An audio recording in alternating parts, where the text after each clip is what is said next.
Welcome to another day of Bhagavad Gita Sadhana. What does that mean? That means looking at how to consistently live your life, being true to yourself, listening to the song that your innermost being is singing to you, and then putting that music out into the world. And one way we continue putting our music out into the world, even when we are gone, is through children, offspring. And by that, as we're today wrapping up our specific focus on children, it could be human children, pet, animal, plant children, projects, joint ventures with somebody, anything like that. I would like to dedicate today's practice to Deb and Emily, mother and child. Best wishes for them. Also to Jane. And having just looked at the news to, it's very easy to concentrate when something happens in your specific part of the world or to people you feel you're closer to just focus on that. But to people all over the world suffering from any kind of weather-related emergency, I am feeling for you today, and my thoughts are with you. May this practice uplift you, and that's actually one of the key focuses of this series is showing you how some spiritual texts, specifically the Gita and spiritual traditions, can assist you in your daily life, help you out.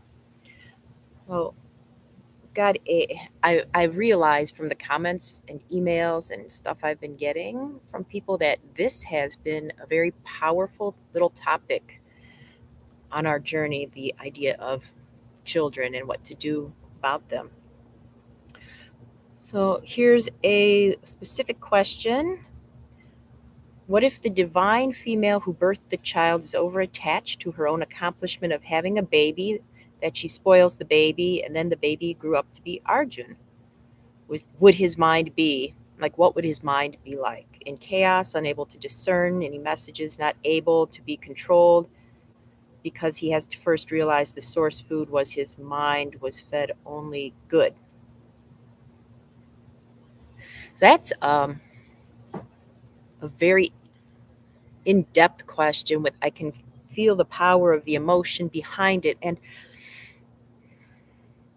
all of our children can actually have both Arjun and Krishna in them. Arjun represents in all of us this idea of the limited self. So all our parents all instill in their offspring some idea of their limited self. You have to survive in this material world. I mean, Arjun is the warrior working in the material world who becomes terrified by what he sees in that world, while Krishna represents the divine that's already in all of us, that, really knows no fear. It knows it is more than the material. So as parents of any venture, it can be our job to balance both. Like if we're trying to do something for the good of the planet in general, we want to do something for the good, we have to realize that there are spiritual needs, but also there are very practical material needs. If the material needs aren't met, the spiritual can't even be addressed. This is like from Maslow's hierarchy of needs, if you've studied psychology. The idea that if somebody's starving, they're probably not going to be too much on, well, let me teach you how to meditate so that you can tap into your true self and escape the suffering of starving. The suffering has to be addressed first. And it sounds like there's some suffering for this person, for the family, and a lot of specific details. The Gita, well, first of all, I can see somewhat of myself in this because I co-pet parent with somebody, and I am definitely the spoiler of the pet, and the other parent is a more practical. And we have discussions about that. Um, and the Gita can help us deal not so much with the individual details of our own struggle with this, with parenting in any form, because, pardon me, it's very easy to get lost in the details, to let the details distract us from the core. And what it sounds like at the core here, just from the limited amount of information I'm getting, oh, please pardon any incorrect deductions, is that there is a conflict underneath all these details that's really stressing out at least one party involved in it, if not two, if not three, or even more as it spills out into the world. And actually, that's one of the ideas with the Gita is we learn how to address our own conflict so that we stop spreading it. Our own internal conflict, our own conflict in our relationship. It's so hard to resolve conflict on a worldwide scale if we can't resolve it in our family, in ourselves. So I'm going to say I am not qualified to give a specific answer to this question, but the Gita gives a lot of guidance onto how to deal with specific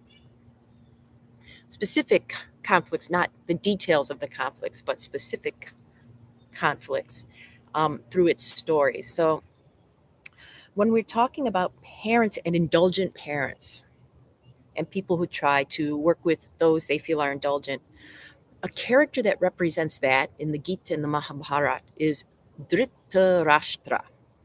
Dhritarashtra has a son, actually he has 100 sons, and they're all extremely dear to him, but especially his firstborn son, who is Duryodhana, the bad guy of the Gita, the enemy that must be defeated. He represents pure selfishness. And it's interesting because Dhritarashtra represents the ego, the tendency of the limited self to split the world into me and them. So, for example, if we were married to somebody, in many marriage traditions, there's the idea of two becoming one. And yet there's still this fight between two that happens even inside of us. The two aspects of ourselves, consciousness, the divine, and then the limited, slugging it out.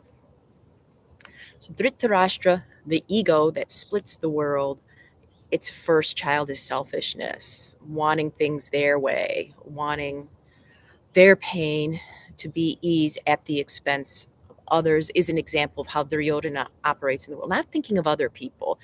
And that can be because his own pain is so great, he just can't extend any concern, any thought to how other people might be affected. Now, how do we deal with this overindulgent parent? By the way, Dhritarashtra's wife Gandhari, in some of her statements in the Mahabharata, shows herself to be the more like, come on, we got to deal with this kid parent. All right, so it doesn't have to be related to male or female embodiment. It's representative of two aspects of our being. There's Dhritarashtra. How is Dhritarashtra as the enemy finally defeated? For example, Duryodhana is finally killed, Duryodhana and his brothers, including his brother Dushasana, which means bad advice. So we have selfishness and bad advice. And they and their other brothers are ultimately killed by the character representing love, unconditional, heart opening love. And in fact, one of the ways love, Bhima, if you're familiar with the character, does in Dushasana, the bad advice, is he literally rips his chest open. And remember, these are symbolic. How do we get rid of people wanting to spread rumors? How do we stop selfishness? It's easy to try to condemn and punish, but actually, according to the Gita, it's only unconditional love that's going to solve those problems. How is Dhritarashtra defeated? The indulgent parent. And interestingly enough, he defeats himself. When he's fighting against Arjun and his brothers over a kingdom, and a child can be like a little kingdom or anything you create. It's interesting that the brothers' approach is always because he's their uncle. They always treat him with respect, and actually, that's kind of what does him in. In the end, it's so interesting. Instead of hating him or condemning him or trying to punish him, they're like, yeah, you've had a hard time because due to his overindulgence, his son is, destroyed, basically. All his sons are destroyed. And it's so tempting then to kick him while he's down, and his nephews, Arjun and his brothers, just treat him with respect. And that's part of the key because When we let any parent really open their eyes and watch the effect of what they're doing to their kids, if you've ever tried to talk to a parent, it's hard because the parent knows the child most intimately and thinks they know the best. And whether from your outside perspective they do or not, you have to respect that. Yes. I mean, we could go into whole things about when it's time to interfere, when it's not. But overall, having looked into this and looked at some advice from parenting columnists, it's people's choice how to raise their children. And if the couple doesn't agree on what's happening beforehand, then that conflict does play out with the child. But anyway, it's really hard to tell a parent, especially somebody who has no children, human children, how to raise a human child. And what the Gita says is you, the parent eventually has to come to the point where they see the effect of what they've done, and that does not happen through confrontation, through shaming. It only happens through continued acceptance and approaching with respect. And if you're saying, I don't know how that works, it's the Gita, and the Gita has been used for thousands of years. It's not my perspective. And it might be hard for us as humans with our tiny, limited perspective to hear as our embodied selves. But that's the idea. And we can look more into the Gita and other conflicts. But let's notice if we can find this wisdom. The Gita says this wisdom is within ourselves. If we can calm down from all the emotions that come out over this, we can see this. Let's try calming the mind with a balance pose.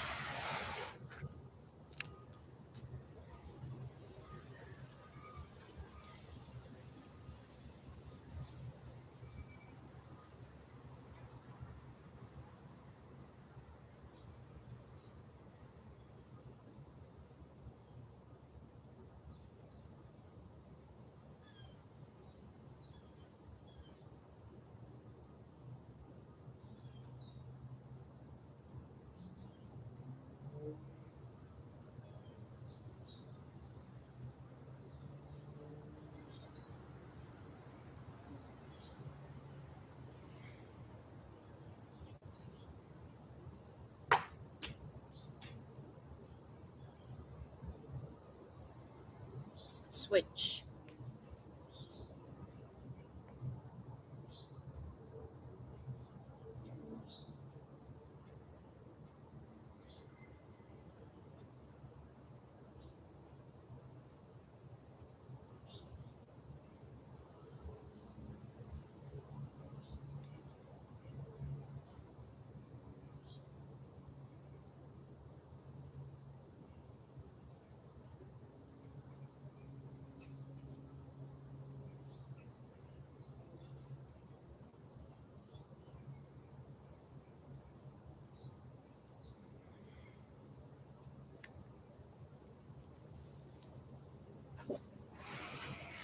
Wonderful. So now we have some time for contemplation. In Bhagavad Gita, the indulgent parent, Dhritarashtra, is given advice and just refuses to listen. In our own ways, we're indulgent. And I invite you today to reflect upon what areas of your life you may overindulge in whatever way. And then can you approach yourself with respect for that, not shaming? It's so easy to shame. You notice where you're overindulging. Say, okay, I am a part of the divine. I treat myself with respect. And then can we kind of look in our hearts and see the results of what we're doing, how it's impacting the world and the relationships around us? Oh, so tough. But we have 5 whole minutes. Let's go.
That 5 minutes has gone by. Wow. I don't know about you, but just contemplating how I parent my pet and not shaming myself for it, I had some realizations about how what my parents did with me really affects my relationship with my pet, or even my books, or anything else I'm trying to bring into this world. And yeah, it might foster some new discussion with my co-parents. Oh, I hope you had got something out of this, or it spurs something more. Oh, the killer acorns. Speaking of, if you want more healing, we're supposed to do this and then a healing meditation tomorrow, about a half hour after this ends in the morning, and you can join live. You can register the link below, look at workshops, and go to healing meditation. But, and this is an important but, the tropical storm system known as Helene is coming our way. It's knocked out millions of people's power already in this country, and you just never know. You never know if it's going to reach up here or not, or a butterfly will flap its wings and it'll turn up. But if I'm not on tomorrow, it's probably due to power loss or other technical issues, and I will be back as soon as I can. Until then, be good to yourselves.